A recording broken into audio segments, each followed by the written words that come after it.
Gagalnya timnas Indonesia meraih 3 poin di kandang Cina itu menurut saya tidak lantas menutup peluang timnas Indonesia untuk lolos ke Piala Dunia 2026. Peluang itu masih terbuka dan memang harus dimanfaatkan dengan sangat baik oleh para pemain.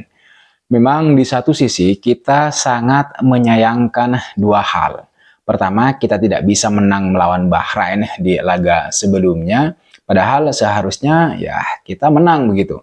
Tapi ada faktor lain di luar perjuangan para pemain yang kemudian menjadikan Indonesia, timnas kita harus rela bermain imbang. Yang kedua, harapan bahwa timnas akan bermain apik serta meraih kemenangan di kandang Cina juga buyar. Karena alih-alih meraih kemenangan, bahkan Indonesia harus menelan kekalahan untuk pertama kalinya di putaran yang ketiga kualifikasi. Di mana bahkan kekalahan tersebut kita terima dari tim yang menurut kita paling masuk akal untuk dikalahkan. Tetapi nyatanya fakta berkata lain, kita malah kalah dari Cina sehingga kita harus rela masih tertahan di peringkat kelima klasemen grup C dengan mengoleksi 3 poin dari 4 pertandingan yang sudah dijalani. Perolehan poin timnas Indonesia ini sama dengan perolehan poin timnas Cina yaitu 3 poin. Memang bermain imbang di 3 laga sebelumnya dan kemudian kalah melawan Cina telah membuat langkah timnas kita Indonesia untuk lolos langsung ke putaran final Piala Dunia atau untuk lolos ke putaran berikutnya itu agak lebih sulit. Karena Indonesia harus bekerja lebih ekstra, bekerja lebih keras. Karena untuk lolos ke putaran berikutnya, Indonesia ya minimal harus mengumpulkan 15 poin. Memang kita cukup kecewa dengan hasil yang diperoleh Indonesia dari kandang Cina. Kita juga bertanya-tanya kenapa Shin Taeyong memasang pemain starter dengan susunan yang sudah kita lihat semua gitu ya. Kita juga kecewa dan tidak mengerti kenapa Shin Taeyong menyimpan Tom Haye misalnya. Kenapa dia memilih Witan, Asnawi, dan Shane Patinama sebagai starter. Kita masih bertanya-tanya kemarin itu. Pemilihan para pemain starter ini telah menjadi bumerang karena pada akhirnya meskipun kita menguasai permainan, tapi nyatanya kita tidak bisa menembus pertahanan Cina lantaran ada beberapa kali kesalahan umpan. Sehingga serangan yang sudah dibangun harus patah hanya karena kesalahan sendiri. Dan kabar buruknya kita dihukum habis-habisan oleh Cina dengan 2 gol mereka. Di satu sisi, kita memang merasakan kekecewaan itu, tetapi yang pasti kita tetap harus memberikan apresiasi, dukungan kepada para pemain yang sudah berjuang di atas lapangan. Kita harus memberikan apresiasi kepada para pemain yang sudah mencoba untuk menyamakan kedudukan. Tapi sekali lagi, lini depan kita tidak bisa berbuat banyak. Semua sudah berusaha secara maksimal. Dan hasilnya juga sudah kita lihat semua teman-teman. Yang harus kita tanamkan di dalam pikiran kita saat ini adalah kekalahan yang kita terima dari Cina itu bukanlah kiamat. Bukanlah kekalahan yang menurut saya kemudian mendorong timnas ke jurang tanpa peluang. Karena jika kita melihat fakta yang ada saat ini, peluang timnas Indonesia untuk kemudian bisa lolos ke Piala Dunia 2026 sebenarnya masih sangat terbuka. Karena sebenarnya timnas Indonesia saat ini hanya terpaut 2 angka dari Australia yang menempati posisi kedua, yang sekaligus menjadi batas akhir tim yang lolos otomatis ke Piala Dunia 2026. Jadi sekali lagi, terutama untuk timnas Indonesia, memang dalam 4 laga awal, timnas Indonesia hanya mampu mengoleksi atau mengumpulkan 3 angka atau 3 poin hasil dari 3 kali imbang dan 1 kali kalah. Hasil ini menempatkan timnas kita, timnas Indonesia di posisi 5, masih unggul dari Cina yang menempati posisi ke-6.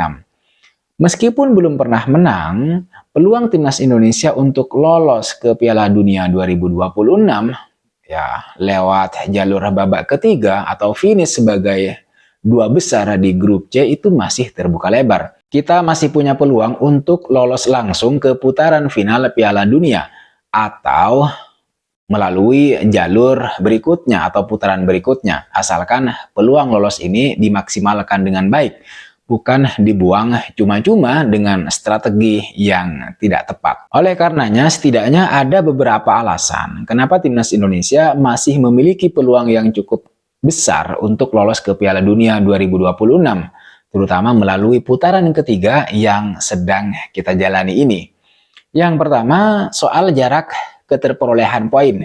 Di grup C, timnas Indonesia bergabung bersama Jepang, Arab Saudi, Australia, Bahrain, dan Cina. Ini adalah grup yang dari awal sudah disebut sebagai grup neraka. Dan sejauh ini hal tersebut saya kira bisa kita lihat bahwa grup C benar-benar grup yang sangat ketat. Hal itu misalnya bisa kita lihat dari jarak perolehan poin antar tim. Jarak poinnya itu sangat ketat, bahkan mungkin hanya Jepang yang berada di puncak dengan perolehan poin yang sementara ini masih sangat kokoh, masih sangat kuat, yaitu dengan 10 poin. Sementara sisanya, Australia misalnya, meskipun tim ini berada di posisi 2, tapi perolehan poinnya jauh dari Jepang.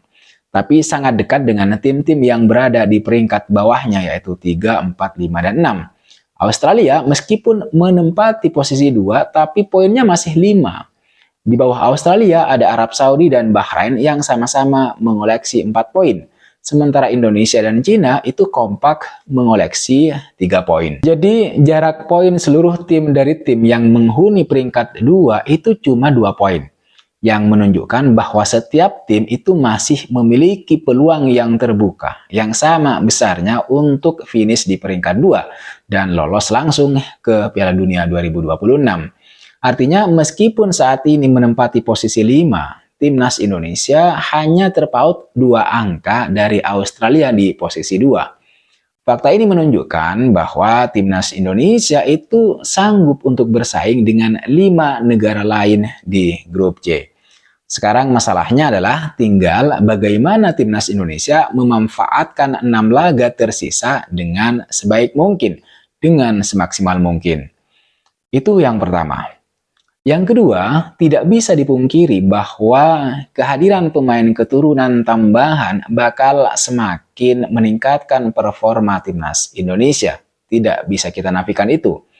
Pemain terdekat yang segera memperkuat timnas Indonesia adalah Kevin Dix. Sudah saya bahas juga di video sebelumnya. Paling cepat, pesepak bola 28 tahun ini akan bergabung dengan timnas Indonesia saat Indonesia menjamu Jepang pada tanggal 15 November nanti.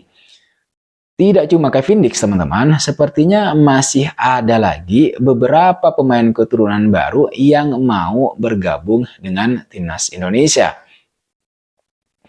Pemain-pemain yang saya maksud yang kemungkinan juga akan bergabung itu misalnya oleh Romeni, kemudian Jairo, ada juga Jayden Oosterwolde. Yang beberapa waktu belakangan ini memang sering dikaitkan dengan isu pemain baru yang bakal dinaturalisasi oleh PSSI. Harapannya para pemain tambahan ini bisa memberikan kontribusi yang maksimal, kontribusi yang besar sehingga Indonesia bisa finish di peringkat kedua. Kemudian yang ketiga teman-teman, dan merupakan faktor terakhir yang bakal menjadi ancaman bagi tim-tim lawan adalah timnas Indonesia yang bakal bermain di kandang sendiri.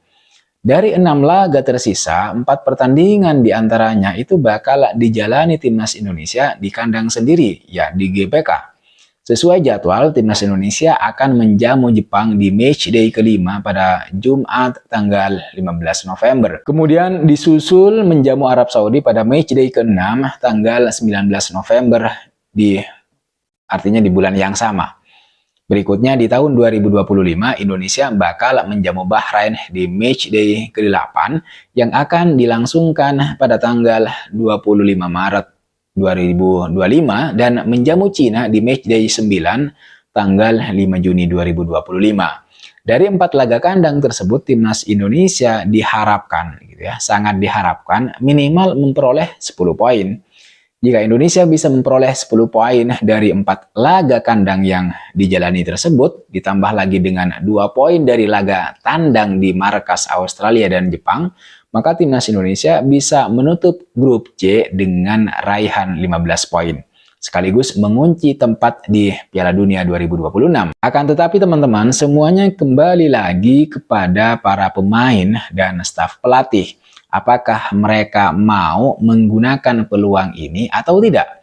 Artinya, jika mereka mau menggunakan peluang ini dengan baik, maka para pemain harus berjuang keras gitu ya, berjuang ekstra di lapangan dengan cara bermain dengan baik, serta tidak melakukan kesalahan-kesalahan sendiri, seperti yang mereka lakukan saat bertandang ke markas Cina. Kemudian yang kedua, artinya yang lain, pelatih harus memikirkan taktik dan strategi yang tepat. Apalagi menurut saya, di 3 laga awal sebelum ketemu Cina, menurut saya pelatih sudah membuat taktik dan komposisi susunan pemain yang menurut saya sangat baik. Tapi entah kenapa kok taktik dan komposisi pemain itu langsung kemudian berubah di laga melawan Cina kemarin. Sekali lagi, mudah-mudahan Indonesia tetap bisa lolos ke Piala Dunia 2026. Entah itu lolos langsung atau masih harus melalui putaran keempat. Tetapi akan lebih baik jika Indonesia mampu lolos langsung dari putaran ketiga. Saya kira itu teman-teman yang bisa saya bahas sejauh ini, artinya ya Indonesia masih memiliki peluang yang terbuka, peluang yang besar, sama besarnya dengan tim-tim yang lain untuk kemudian lolos langsung ke putaran final Piala Dunia 2026. Tetap dukung apapun kondisi dan situasinya. Menang kalah tetap bangga, menang kalah tetap kita dukung dengan sukacita. Terima kasih sudah menonton video ini sampai selesai. Terima kasih juga buat kalian yang sudah subscribe dan memberikan kritik, saran, serta masukannya. Jangan lupa like, comment, dan subscribe. I'll see you on the next video.